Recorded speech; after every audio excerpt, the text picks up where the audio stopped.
দাঁড়াও দাঁড়াও, এই মূল্যবান কথাগুলো শুনে যাও, হয়তো তোমার জীবনে প্রভাব ফেলবে, কিছু শিখতে পারবে, কিছু গুরুত্বপূর্ণ কথা। না রেগে না কষ্ট পেয়ে আমার কথা শোনার মতো মানসিক শক্তি কি আপনার আছে কি? যদি থাকে তাহলে শুনুন। প্রথম, শূকরের সঙ্গে তর্ক করো না, শেষে দুজনেই নোংরা হয়ে যাবে, তবে আনন্দ পাবে শুধু ওই শূকরটাই। দ্বিতীয়ত, যে নিজের ক্ষত সারাতে চায় না তাকে আঁকড়ে ধরো না, সে শুধু তোমাকে ক্লান্ত করে দেবে। তৃতীয় হচ্ছে, কখনো কখনো সবচেয়ে বড় বিপদ আসে সেই মানুষটির কাছ থেকে যাকে আপনি সবচেয়ে বেশি বিশ্বাস করেন। চতুর্থ হচ্ছে, গাধা যখন অতিরিক্ত গুরুত্ব পায় তখন সে নিজেকেই সিংহ ভাবতে শুরু করে।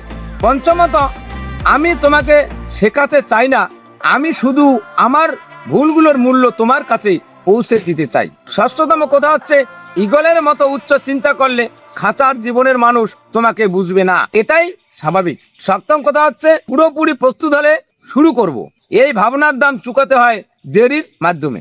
অষ্টমত, সময় এগিয়ে যায়, পৃথিবীও ঘুরে চলে, এটাই স্বাভাবিক। কি কথাগুলোর সঙ্গে বাস্তবতার মিল পেয়েছে কি?